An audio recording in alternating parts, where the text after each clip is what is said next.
Students आज की इस क्लास में हम एक इम्पॉर्टेंट टॉपिक पढ़ने वाले हैं ना, ओम का नियम। ठीक है, ये ओम का नियम जो है आपके लिए बहुत इम्पॉर्टेंट है। ठीक है, बहुत ही ध्यान से जो है समझते चलिएगा। ओके, जो पिछली क्लास जो हुई थी है ना, उसमें हम जो है विद्युत धारा के बारे में पढ़े थे। किसके बारे में पढ़े थे? विद्युत धारा के बारे में पढ़े थे।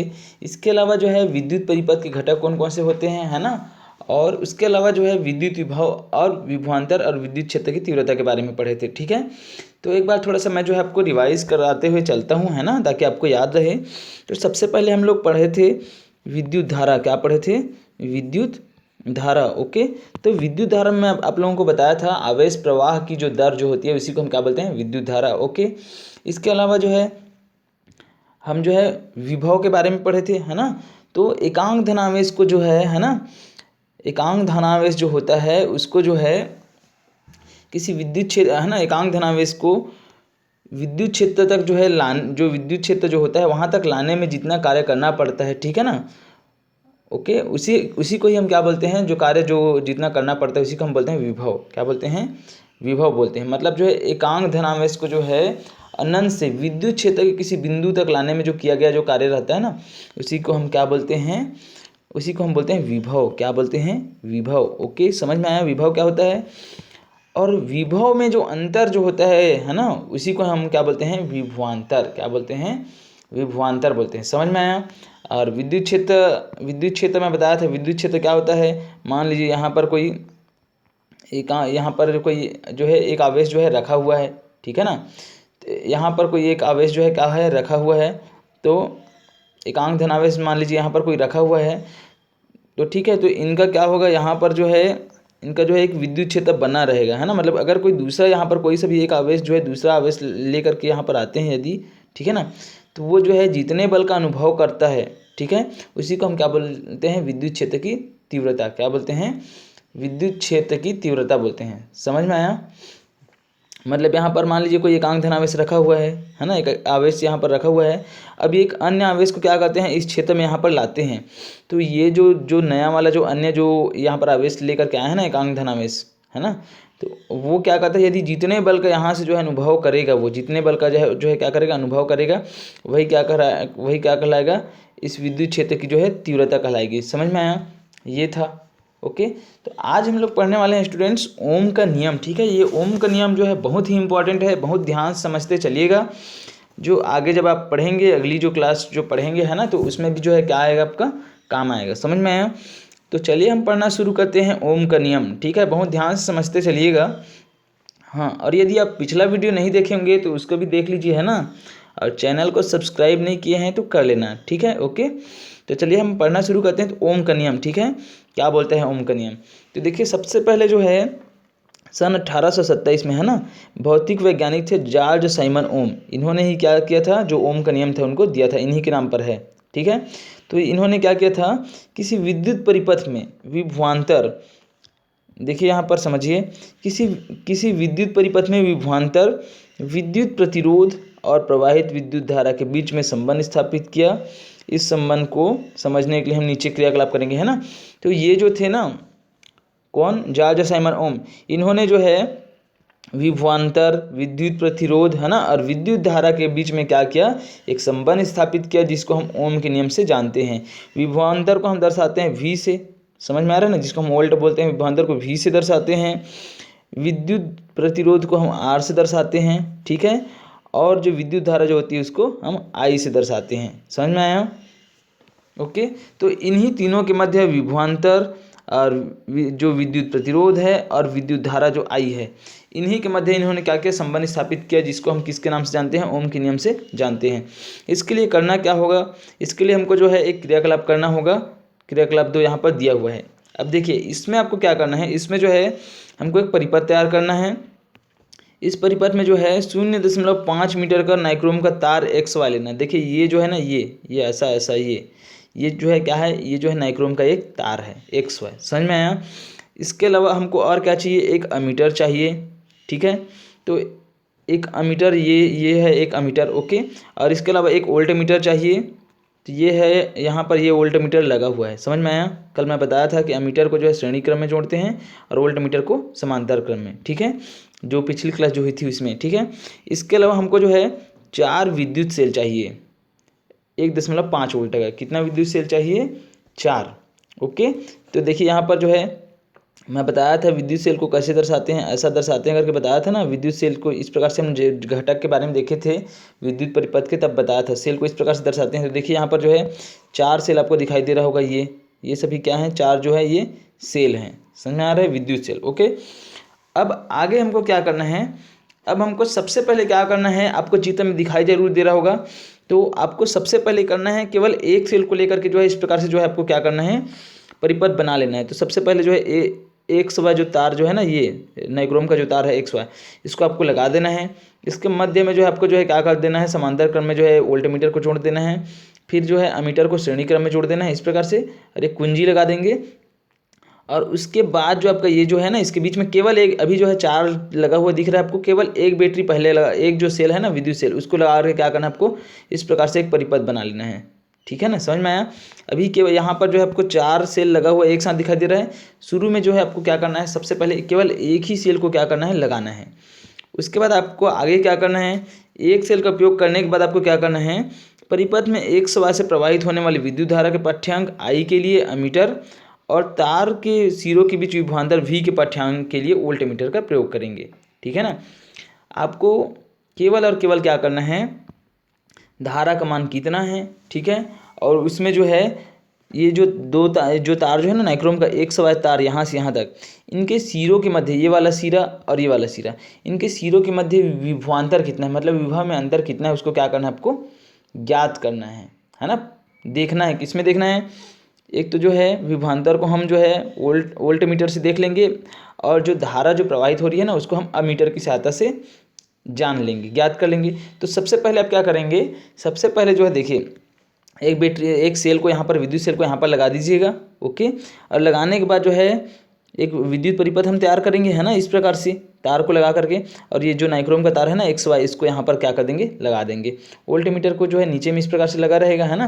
तो सबसे पहले एक बैटरी को लगाएंगे, एक सेल को, और हम देखेंगे कि इनके सिरों के बीच जो है, ये वाला जो सिरा है ना एक्स वाई, इनके सिरों के बीच विभवांतर कितना है ना। तो इसको किसकी सहायता से देखेंगे, वोल्टमीटर की सहायता से। और अमीटर की सहायता से हम देख लेंगे इसमें जो है विद्युत धारा का प्रवाह जो है ना, जो आई जो है विद्युत धारा जो है उसका मान कितना है, अमीटर की सहायता से देख लेंगे। और इनके दोनों सिरों के बीच जो विभवांतर है उसको हम देख लेंगे वी से, मतलब वोल्टमीटर से देख लेंगे, है ना। तो वहाँ पर हम विभवांतर जो है विभवांतर भी से दर्शाते हैं विभवांतर तो दोनों का मान हम क्या कर लेंगे, एक सेल के लिए ज्ञात कर लेंगे। एक सेल को जब लगाते हैं तो जो तार जो है नाइक्रोम का एक्स वाई, उनका जो है विद्युत धारा का मान कितना है, और विभवांतर जो है वी का मान जो है कितना है, मतलब उनके दोनों सिरों के बीच विभव में अंतर कितना है, विभवांतर। समझ में आया? ये एक सेल के लिए देख लेंगे। ओके, जैसे ही हम एक सेल के लिए देख लेंगे तो यहाँ पर जो है हम क्या करेंगे, भरते जाएंगे। परिपथ में जुड़े सेलों की संख्या पहले एक जोड़े हैं ना, उसके बाद जो है नाइक्रोम तार से प्रवाहित हो रही विद्युत धारा को इसमें भर देंगे, जितना भी विद्युत धारा प्रवाहित होगा उसको। और नाइक्रोम तार के सिरों का विभवांतर जो बताया हो ना, विभव में अंतर, उसको यहाँ भरेंगे। उसके बाद हमको क्या करना है, V बटा आई जो है ना, मतलब विभव में अंतर कितना है, विभवांतर, उसको ऊपर में रखना है। और उसके बाद जो है विद्युत धारा जो है, कितनी विद्युत धारा उसमें प्रवाहित हो रही है ना, विद्युत धारा कितना है, उसको हमको क्या करना है, नीचे में लिखना है आई। और V बटा आई का मान हमको क्या कर देना है, ज्ञात कर देना है। क्या कर देना है, ज्ञात कर देना है। समझ में आया? जितना भी आएगा उसको हमको कहाँ लिखना है, ये वाला जो डिब्बा है ना यहाँ पर आपको दिखाई दे रहा है, ये वाला, यहाँ आपको V बटा आई का मान क्या करते जाना है, भरते जाना है। तो ये तो हो गया एक सेल के लिए। आपको जो है 4 सेल लेना है, 4 प्रेक्षण लेना है, ठीक है ना। तो एक सेल हो गया, फिर से क्या करोगे, फिर से वही होगा कि पहले एक सेल के लिए थे, अब 2 सेल लगा दोगे। एक सेल पहले से लगा रहेगा, दूसरा सेल क्या होगा, दूसरा सेल आप लगा दोगे, ठीक है ना। ऐसा लगाने के बाद नाइक्रोम का तार जैसा का तैसा लगा रहेगा। आपको फिर से देखना है कि 2 सेल के लिए जो है ये जो तार है नाइक्रोम का एक्स वाई, इनके सिरों पर विभवांतर कितना है, भी का मान कितना है, और इसमें प्रवाहित हो रही जो धारा जो है ना विद्युत धारा, उसका मान आई का मान कितना है। समझ में आया? और जब दोनों का जो है जैसे ही हमको फिर से पता चल जाएगा, फिर से आपको क्या करना है, फिर इस सारणी में भर देना है। तो देखिए परिपथ में जुड़े सेलों की संख्या कितनी हो जाएगी, दूसरे नंबर पर 2 हो जाएगी। नाइक्रोम तार से प्रवाहित विद्युत धारा आई का मान कितना है, उसको भर देना है। और नाइक्रोम तार के सिरों का विभवांतर वी का मान कितना है, उसको भी भर देना है। फिर से क्या करना है आपको, V/I जो है ना, विभवांतर कितना आया और विद्युत धारा का मान कितना आया, इसको रख करके जो है जितना भी मान आएगा इसको दोनों को जो है बटा के रूप में ऐसा लिखोगे, तो जो मान आएगा उसको क्या कर देना, आपको यहाँ पर भर देना है। तो इस प्रकार से जो है आपको 4 सेल का जो है 4 बार जो है क्या लेना है, प्रेक्षण लेना है। चारों सेल को लगा करके पहले एक सेल, फिर दूसरा सेल, फिर तीसरा सेल, फिर चौथा सेल। समझ में आया? उसके बाद आगे क्या जो है यहाँ पर जो है परिणाम आता है उसको हम देखते हैं। तो देखिए यहाँ पर जो है पूछा जा रहा है, यहाँ पर जो है विभवांतर V तथा I विद्युत धारा प्रत्येक युगल के लिए V/I का मान क्या होगा, V तथा I के बीच ग्राफ खींचिए, इस ग्राफ की प्रकृति का प्रेक्षण कीजिए। तो देखिए जब हम क्या करते हैं, इस प्रकार से जब हम जो है क्या करते हैं, क्रियाकलाप करते हैं, तो हम पाते हैं कि जो V/I जो है ना, V/I का जो मान जो रहता है वो हमेशा क्या रहता है, लगभग जो है समान ही रहता है। चाहे एक सेल जोड़े, 2 सेल जोड़े या फिर 3 सेल, जितना भी सेल जोड़े, तो V/I का मान जो है क्या होता है, समान होता है। इसका मतलब ये हुआ कि जब अलग जो है अलग जैसे जैसे सेल जोड़ते जाते हैं तो जितना V का मान जो है जितना होता है बढ़ता है, उतना I का मान भी बढ़ता जाता है। एक सेल लगाते हैं तो यदि V का मान मान लीजिए बढ़ गया तो I का मान भी क्या हो गया, बढ़ रहा है। मतलब दोनों एक साथ चल रहा है ना, समझ में आ रहा है ना। जितना भाई V का मान जो है जितना है उतना I का मान होता है ना।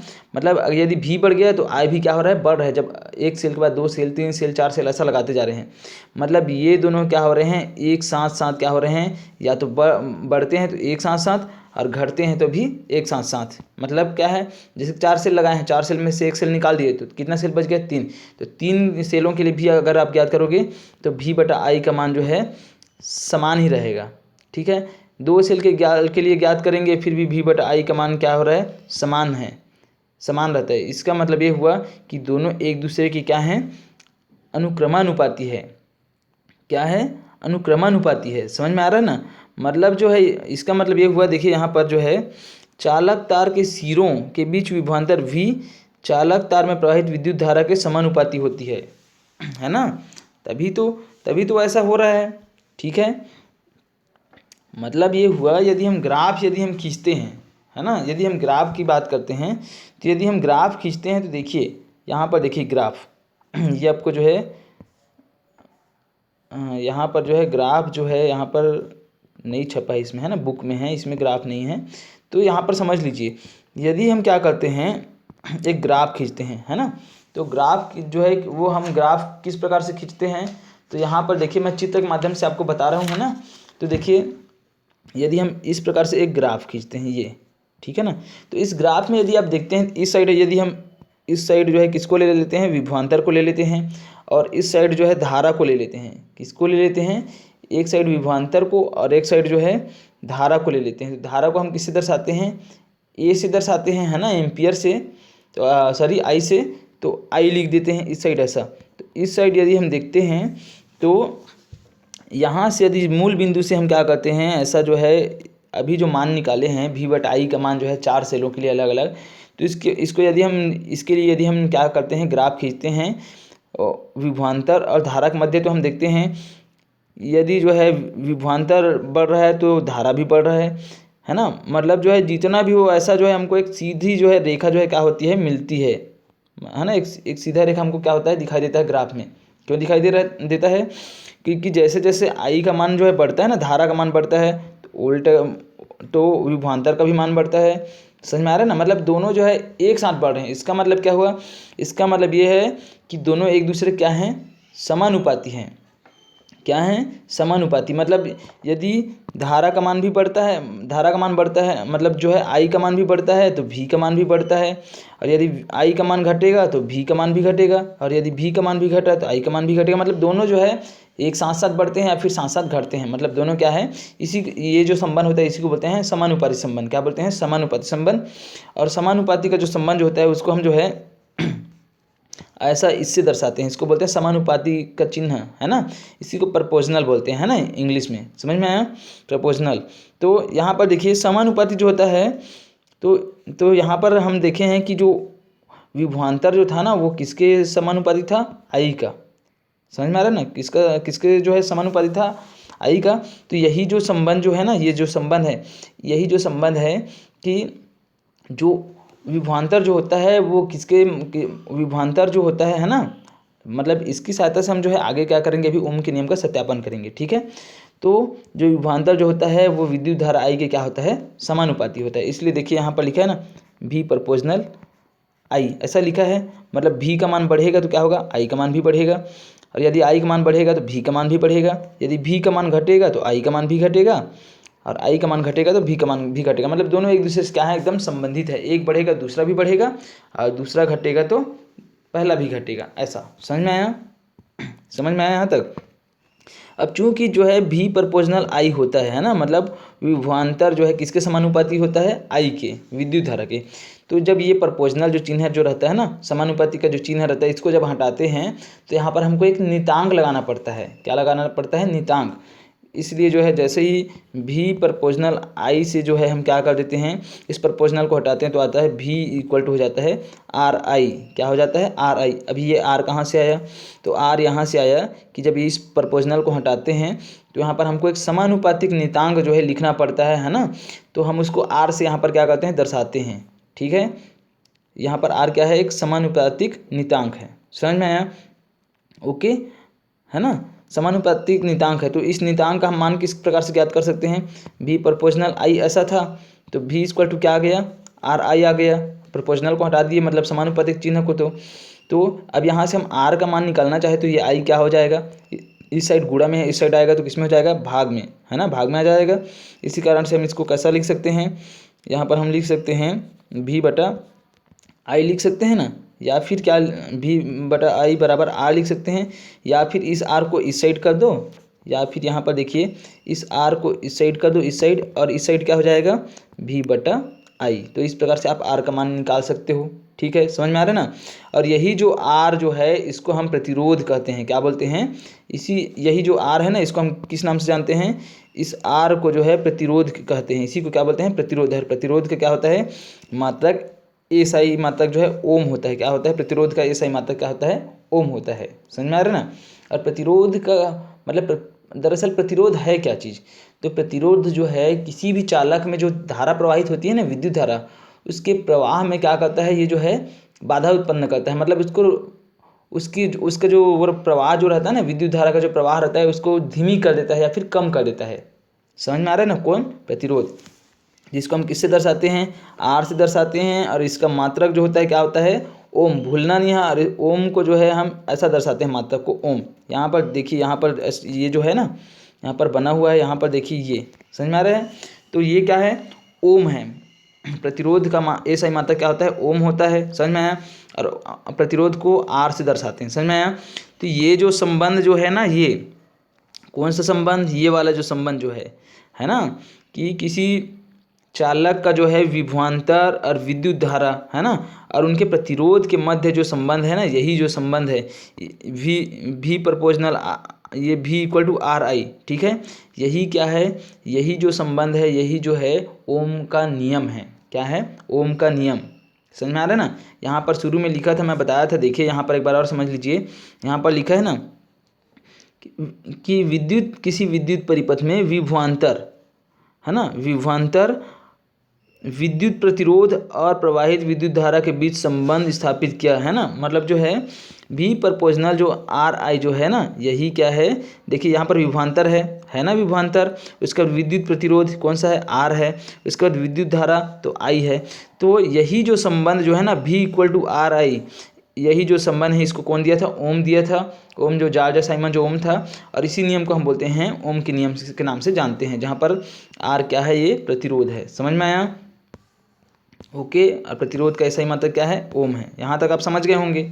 ठीक है, अब यहाँ पर देखिए जो इकाई वाली यहाँ पर कुछ बात बता रहे हैं ना, यदि चालक के दोनों सिरों के बीच विभवांतर 1 वोल्ट है और उसके 1 एम्पियर विद्युत धारा प्रवाहित होती है, तो उस चालक का प्रतिरोध कितना हो जाएगा, तो 1 ओम के लिए देखिए यहाँ पर जो है, यदि किसी चालक में जो है एक विभवांतर कितना है, 1 वोल्ट है, और विद्युत धारा प्रवाहित होने वाली धारा जो है कितनी है, 1 एम्पियर है, तो ओम का मान कितना हो जाएगा, ये वाला जो सूत्र है I equal to V R, sorry R equal to V I से, है ना, R equal to V I से क्या हो जाएगा, ये ऐसा यहीं पर लिखा है ना, तो एक एक जो है जब लिखेंगे तो यहाँ पर क्या हो जाएगा, 1 ओम हो जाएगा। समझ में आया, ओके।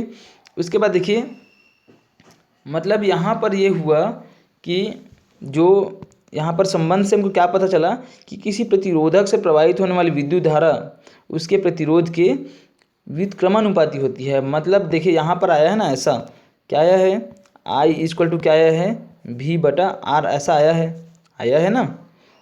ओके, या फिर जो है देखिए ये वाला देखिए, आप यहाँ पर को देखिए है ना, R इक्वल टू क्या आया है, V/I ऐसा लिखा है ना, ऐसा। तो ये जो है 1/, के रूप में है ना। तो यहाँ पर यदि हमको यहाँ से भी को यदि हटा दें तो क्या हो जाएगा, ये R इक्वल टू क्या हो जाएगा, 1/I होगा ना, ऐसा। इसका मतलब ये हुआ कि विद्युत धारा और जो प्रतिरोध जो है एक दूसरे क्या होते हैं, व्युत्क्रमानुपाती, मतलब जस्ट अपोजिट होते हैं। इसका मतलब क्या हुआ, व्युत्क्रमानुपाती होते हैं, मतलब जो है R प्रपोजनल क्या हो जाएगा, 1/I। मतलब जो है ये जो है व्युत्क्रमानुपाती है। समानुपाती होता है तो है ना, व्युत्क्रमानुपाती है, मतलब इसका मतलब क्या है, यदि प्रतिरोध बढ़ेगा तो धारा क्या हो जाएगी, कम, विद्युत धारा कम हो जाएगी, ठीक है ना। मतलब एक दूसरे के जस्ट अपोजिट, यदि प्रतिरोध बढ़ेगा तो विद्युत धारा का मान क्या हो जाएगा, कम होगा। मतलब कि मान लीजिए कोई चालक तार है ना, उसमें यदि प्रतिरोध उसका ज़्यादा है तो उसमें प्रवाहित होने वाली विद्युत धारा क्या हो जाएगी, कम हो जाएगी। और यदि विद्युत धारा का मान जो है बढ़ जाता है तो प्रतिरोध क्या हो जाता है, कम हो जाता है। मतलब एक दूसरे से जस्ट ये अपोजिट होते हैं, एक बढ़ेगा तो दूसरा घटेगा, और दूसरा बढ़ेगा तो पहला क्या हो जाएगा, घट जाएगा। समझ में आया। ये दोनों में इस प्रकार संबंध होता है, विद्युत धारा और किसमें, प्रतिरोध में। समझ में आया यहाँ तक, ओके है ना। तो देखिए कई बार क्या होता है, हमको जो है मतलब कोई विद्युत परिपथ है तो उसमें जो है विद्युत धारा को कई बार जो है घटाना या फिर बढ़ाना पड़ता है। तो उसके लिए एक और प्रतिरोध आता है जिसको हम बोलते हैं परिवर्ती प्रतिरोध। क्या बोलते हैं, परिवर्ती प्रतिरोध। तो जो स्रोत की जो वोल्टता जो होती है ना, वोल्टता मतलब जिस स्रोत से मान लीजिए जितना वोल्ट का बिजली हमारे घर में आना चाहिए वो आ रहा है, हमको यदि वोल्टता को जो है जो वोल्टता स्रोत है वहाँ जितनी बिजली आ रही है तो उसमें जो धारा जो है, जितनी धारा आ रही है ना, विद्युत धारा जो है, उसको यदि हमको कम ज़्यादा करना है तो हम क्या करते हैं, परिवर्ती प्रतिरोध का जो है इस्तेमाल करते हैं। और जो स्रोत की वोल्टता में बिना कोई परिवर्तन के हम क्या कर लेते हैं, जो परिपथ की जो विद्युत धारा जो होती है उसको कम या फिर ज़्यादा कर लेते हैं। समझ में आया। तो ये था क्या आपका, ये था आपका ओम का नियम। अब यहाँ पर हम आगे समझेंगे ओम के नियम के बाद, ठीक है ना। ओम के नियम के बाद हम जो है यहाँ पर धारा प्रतिरोध और चालकता के बारे में जानेंगे। क्या जानेंगे यहाँ पर हम, धारा प्रतिरोध व चालकता के बारे में जानेंगे, ठीक है। तो यहाँ पर देखिए, यहाँ पर यदि जो है 2-3 चीज़ें होती है जिस पर जो है प्रतिरोध क्या करता है, निर्भर करता है।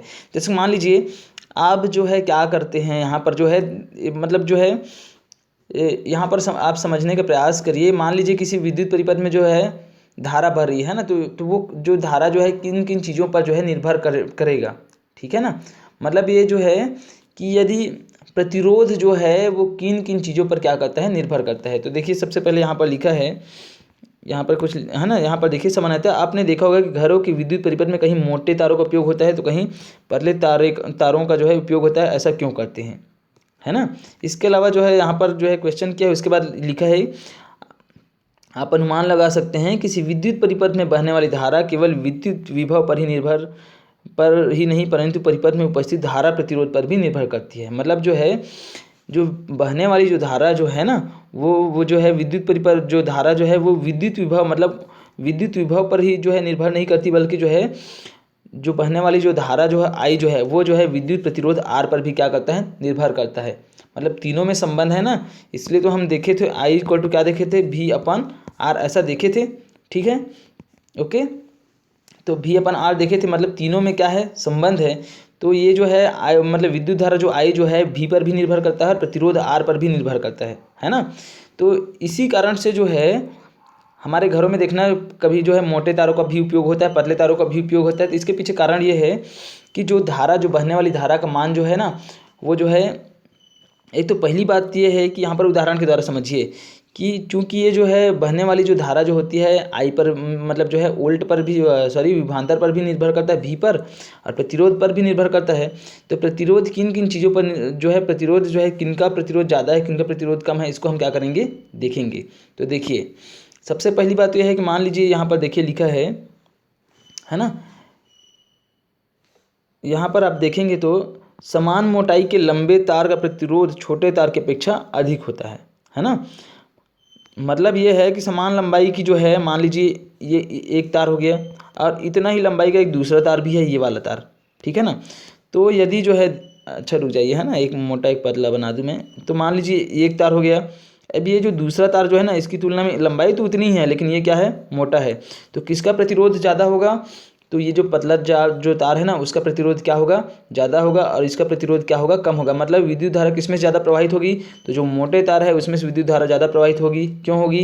क्योंकि आई जो है क्या होता है, मतलब जो प्रतिरोध जो होता है ना, जस्ट जो है व्युत्क्रमानुपाती होती है किसकी, विद्युत धारा की। ठीक है ना। इस कारण से यदि विद्युत धारा जो है मोटे तार में क्या होता है, ज़्यादा प्रवाहित होता है, और जो पतला तार जो होता है उसमें जो है विद्युत धारा जो है मोटे तार की तुलना में कम प्रवाहित होता है, क्योंकि पतले तार का जो है प्रतिरोध ज़्यादा होता है किसकी तुलना में, मोटे तार की तुलना में। ओके, एक कंडीशन हो गया।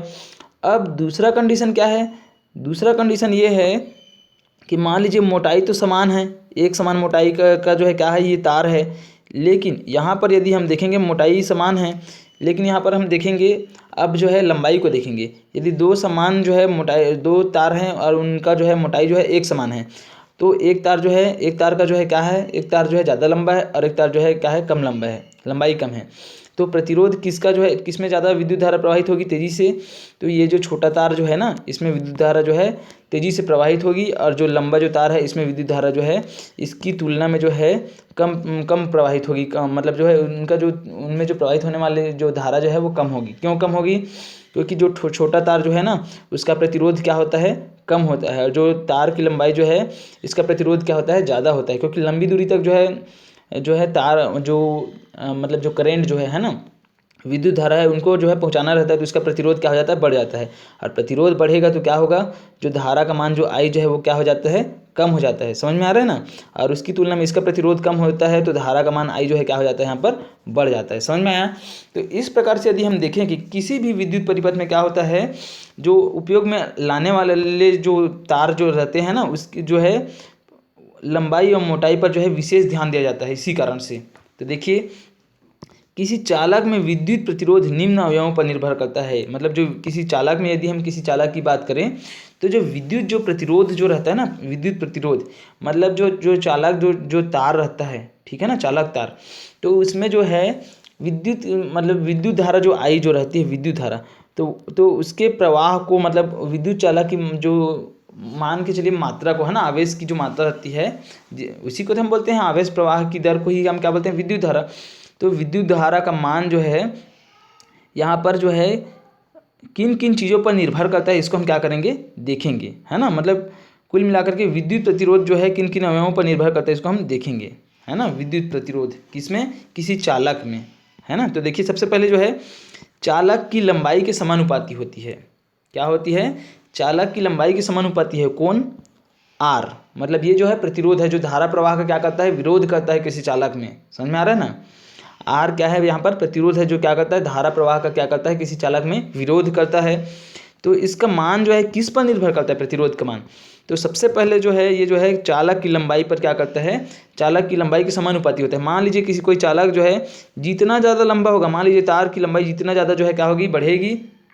मतलब कोई भी तार है उसकी लंबाई जो है यदि ज़्यादा है, जितनी ज़्यादा बढ़ती जाएगी मतलब चालक तार की लंबाई जितनी ज़्यादा बढ़ती जाए, बड़ी होगी, है ना, या फिर लंबाई बहुत ज़्यादा होगी, तो उसका प्रतिरोध भी क्या होगा, प्रतिरोध जो है बहुत ज़्यादा होगा, उच्च होगा। मतलब प्रतिरोध क्या हो जाता है, लंबाई पर निर्भर करता है। यदि चालक तार की लंबाई जो है बढ़ेगी, तो ये इसका भी क्या होगा, प्रतिरोध भी क्या होगा, अब बढ़ेगा। प्रतिरोध बढ़ेगा तो धारा का मान जो है ना, आई, वो क्या हो जाएगा, कम हो जाएगा। क्योंकि दोनों एक दूसरे क्या होते हैं, जस्ट विपरीत होते हैं।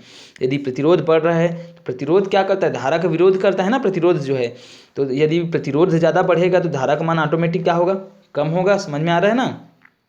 तो पहला जो है किसी चालक में विद्युत प्रतिरोध जो है, पहला किस पर निर्भर करता है, तो चालक तार की लंबाई पर निर्भर करता है, याद रखना, ठीक है। दूसरा जो है चालक तार के अनुप्रस्थ काट के क्षेत्रफल ए के व्युत्क्रमानुपाती होती है ना। मतलब कहने का मतलब क्या है, अनुप्रस्थ काट कहने का मतलब क्या है, अनुप्रस्थ काट कहने का मतलब है, मान लीजिए तार है, क्या है, ये तार है। तो तार है, तो तार की जो गोलाई जो होती है ना, तार की, किसी भी तार की गोलाई जो होती है, यही क्या है, अनुप्रस्थ काट है। क्या है, अनुप्रस्थ काट। समझ में आ रहा है ना, क्या है ये, अनुप्रस्थ काट, ठीक है ना, इसको बोलते हैं अनुप्रस्थ काट। तो ये जो है चालक तार के अनुप्रस्थ काट के क्षेत्रफल ए के व्युत्क्रमानुपाती होती है। मतलब ये है, इसको ये जो व्युत्क्रमानुपाती जो होती है ना, चालक तार का जो ये अनुप्रस्थ काट जो है, ये अनुप्रस्थ काट है, ठीक है ना। तो ये जो अनुप्रस्थ काट जो है इसके क्या होती है, इसको हम ए से दर्शाते हैं। किससे दर्शाते हैं? ए से दर्शाते हैं। अनुप्रस्थ काट का क्षेत्रफल, मतलब यहाँ से यहाँ तक का जो क्षेत्रफल जो होता है ना, इनको हम ए से दर्शाते हैं। इसको हम क्या बोलते हैं? अनुप्रस्थ काट बोलते हैं, ठीक है। और जो प्रतिरोध जो होता है ना, आर जो प्रतिरोध होता है, इसके व्युत्क्रमानुपाती होते हैं, मतलब 1 पर है ना, प्रपोजनल 1/a, ठीक है। इसका मतलब क्या हुआ कि यदि जो है ये जो अनुप्रस्थ काट है इसका क्षेत्रफल क्या होगा, अगर बढ़ेगा तो प्रतिरोध का मान क्या होगा, कम होगा। मतलब ये बढ़ रहा है ना, ये जो अनुप्रस्थ काट का क्षेत्रफल यदि बढ़ेगा तो प्रतिरोध का मान क्या होगा, कम होगा। क्या होगा? कम हो जाएगा। तो विद्युत धारा जो है तेजी से प्रवाहित होगी, ठीक है। और यदि अनुप्रस्थ काट का क्षेत्रफल कम होगा, है ना, मतलब मान लीजिए पतला तार है ऐसा, तो जो अनुप्रस्थ मतलब पतली तार का ही तो क्या होगा, इस प्रकार से होगा। समझ में आ रहा है ना। तो पतला तार का अनुप्रस्थ काट का क्षेत्रफल क्या होगा, कम होगा, तो प्रतिरोध का मान क्या हो जाएगा, बढ़ जाएगा। और प्रतिरोध का मान बढ़ेगा, धारा का मान जो है क्या हो जाएगा, कम हो जाएगा। समझ में आ रहा है ना। इसका मतलब क्या हुआ कि तार, जितना ज़्यादा तार का जो मोटाई जो है वो बढ़ेगा, उतना ही उसमें से क्या होगी, उसका प्रतिरोध कम होगा और विद्युत धारा क्या होगी, ज़्यादा से ज़्यादा जो है प्रवाहित होगी। समझ में आया ये। तो प्रतिरोध का मान किस पर निर्भर करता है? अनुप्रस्थ, किसी चालक के अनुप्रस्थ काट के क्षेत्रफल ए पर निर्भर होता है ना, उसके व्युत्क्रमानुपाती होता है। समझ में आया? ओके, समझ में आया। उसके बाद जो तीसरा देखिए, चालक के पदार्थ की प्रकृति पर, मतलब अलग अलग जो चालक पदार्थ जो होते हैं ना, उनकी प्रकृति पर निर्भर करता है। जैसे कि आप देखते हैं हमेशा जो तार किससे बना होता है, विद्युत तार जो रहता है वो एक तो जो है तांबा का बना रहता है। किसका बना रहता है? तांबा का बना रहता है। या फिर किसका बना होता है? एल्यूमिनियम, एल से दर्शाते हैं एल्यूमिनियम को, है ना, उसका जो है क्या है, ये साइन है। तो एल्यूमिनियम या फिर तांबा का बना रहेगा या फिर एल्यूमिनियम का बना रहेगा, ऐसा आप लोग देखते हैं ना। समझ में आ रहा है ना। तो और जबकि जो सबसे अच्छा जो चालक जो है ना, मतलब जो है विद्युत का जो है सबसे अच्छा चालक जो होता है, जिसमें से विद्युत जो है बहुत ही अच्छे से जो है प्रवाहित हो सकता है, वो क्या है? चांदी। लेकिन चांदी जो है महंगा होता है, इसी कारण से जो है चांदी का प्रयोग जो है हम विद्युत तारों में नहीं कर सकते, है ना। इसका उपयोग आभूषण बनाने में होता है, तो हमारे पास तो उतना संसाधन नहीं है। चांदी जो है महंगा भी पड़ता है, लोग खरीद नहीं पाएंगे, तार के लिए कहाँ से यूज करेंगे, है ना। तो इसलिए जो है तांबा या फिर किसका उपयोग किया जाता है? एल्यूमिनियम का उपयोग किया जाता है। तो ये ऐसा क्यों किया जाता है? ऐसा इसलिए किया जाता है क्योंकि इनकी प्रकृति जो रहती है, उसमें इनकी प्रकृति पर जो है क्या करता है, प्रतिरोध निर्भर करता है ना। मतलब इनकी प्रकृति होती है कि इनमें इनका प्रतिरोध क्या होता है, कम होता है। और प्रतिरोध कम होने के कारण से क्या किया जाता है, इनका उपयोग जो है विद्युत तारों में किया जाता है। समझ में आ रहा है ना। ताकि इसमें से जो है विद्युत धारा अच्छे से क्या हो सके, प्रवाहित हो सके। समझ में आया? ये समझ गए होंगे आप लोग, है ना। तो ये हो गया। उसके बाद जो है तीसरा जो है ना, मतलब जो है ये हो गया प्रकृति, मतलब अलग अलग पदार्थों की क्या होती है, अलग अलग प्रकृति होती है, तो उस पर क्या करता है, प्रतिरोध निर्भर करता है। जिस पदार्थ की प्रकृति क्या, मतलब किसी पदार्थ की क्या होती है, जिस भी पदार्थ की जो पदार्थ जो होती है ना, अलग अलग जो पदार्थ होते हैं, तत्व होते हैं, ये पदार्थ होते हैं, तो जिनका प्रतिरोध क्या होता है, किसी का प्रतिरोध ज़्यादा होता है, किसी का प्रतिरोध कम होता है। तो जिसका प्रतिरोध ज़्यादा होता है तो वो जो है किसी काम का नहीं रहता है ना, चालक नहीं होता। और जिसका प्रतिरोध कम होता है वो क्या होता है, विद्युत का चालक होता है। समझ में आया? ओके। तो प्रतिरोध जो है किस पर निर्भर करता है, पदार्थ की प्रकृति पर निर्भर करता है। और चौथा क्या है, चालक के ताप पर। किस पर निर्भर करता है? चालक के ताप पर। यदि किसी पदार्थ का जो है क्या होता है, यदि ताप अधिक है उस किसी भी पदार्थ का, तो मतलब यहाँ पर देखिए ये ताप की बात करते हैं और किसकी बात करते हैं, प्रतिरोध की बात करते हैं। प्रतिरोध, है ना। प्रतिरोध को मैं यहाँ पर जो है आर से दर्शा देता हूँ, है ना। ताप और क्या होता है, ये प्रतिरोध को आर से। तो यदि किसी पदार्थ का ताप यदि बढ़ता है ना, यदि किसी पदार्थ का ताप जो है अधिक होता है तो प्रतिरोध का मान भी क्या होता है, बढ़ता है। मतलब जो है अगर किसी तार का क्या बढ़ रहा है, किसी तार का यदि जो है उसका ताप बढ़ रहा है, ठीक है ना, किसी पदार्थ का कोई तार है, उसका क्या हो रहा है, उसका ताप बढ़ रहा है। तो ताप बढ़ता है तो प्रतिरोध का मान भी क्या होता है, बढ़ता है। और उसमें से धारा प्रवाहित नहीं होती। समझ में आ रहा है ना। इसका उदाहरण आप किस प्रकार से समझ सकते हैं, तो इसके लिए आप समझ सकते हैं, मान लीजिए कोई तार जल जाता है। तो तार क्यों जलता है, इसलिए जलता है क्योंकि वहाँ पर प्रतिरोध क्या हो जाता है, बढ़ जाता है। और प्रतिरोध कब बढ़ता है, जब ताप बढ़ता है। और जब प्रतिरोध बढ़ेगा तो ताप भी मतलब जो है ताप बढ़ेगा, प्रतिरोध बढ़ता है तभी क्या होता है, ताप बढ़ता है। और वहाँ पर धारा जो है क्या हो जाती है, अवरुद्ध हो जाती है, जल जाती है, टूट जाती है तार। उसमें से यदि धारा प्रवाहित होती रहती तो क्यों जलता, है ना। तो इसका मतलब ये हुआ, ताप बढ़ता है तो प्रतिरोध भी बढ़ जाता है और विद्युत धारा का मान अवरुद्ध हो जाता है। इसी कारण से, समझ में आ रहा है ना। तो प्रतिरोध का मान किस पर निर्भर करता है, चालक के ताप पर निर्भर करता है। यदि ताप बढ़ता है तो प्रतिरोध भी बढ़ता है किसी भी चालक का। यदि ताप कम रहता है, ठंडा रहता है, तो प्रतिरोध भी ऑटोमेटिक क्या रहता है, कम रहता है। और इसी कारण से जो है, जो ठंडा जो तार रहता है उसमें से जो है विद्युत धारा का तेजी से प्रवाह होता है। समझ में आया। तो ये आप समझ गए होंगे, ठीक है। उसके बाद जो है हम यहाँ पर जो है उदाहरण के माध्यम से जो है क्या करेंगे, यहाँ पर समझेंगे कि चालक की लंबाई पर जो है किस प्रकार से जो है निर्भर करता है। और इसके अलावा जो है चालक के अभी जो मतलब जितना भी मैं बताया हूँ कि प्रतिरोध जो है चालक की लंबाई के समानुपाती होता है, चालक के अनुप्रस्थ काट के क्षेत्रफल की व्युत्क्रमानुपाती होती है, और चालक के पदार्थ की प्रकृति, है ना, और चालक के ताप पर जो है निर्भर करती है, ये बताया हूँ। तो इसको जब नेक्स्ट क्लास होगी उसमें हम डिटेल से पढ़ेंगे। अभी आपको जो है किसी भी हाल में जो है चूकना नहीं है ना। वीडियो को जो है देखना है, एक बार में समझ में नहीं आता तो 2 बार देखिए, 3 बार देखिए, और बुक को भी पढ़िए, ठीक है। तो जब नेक्स्ट क्लास होगी तब हम आगे पढ़ेंगे। ओके, तो आज के लिए बस इतना ही। जय हिंद, जय भारत, जय छत्तीसगढ़।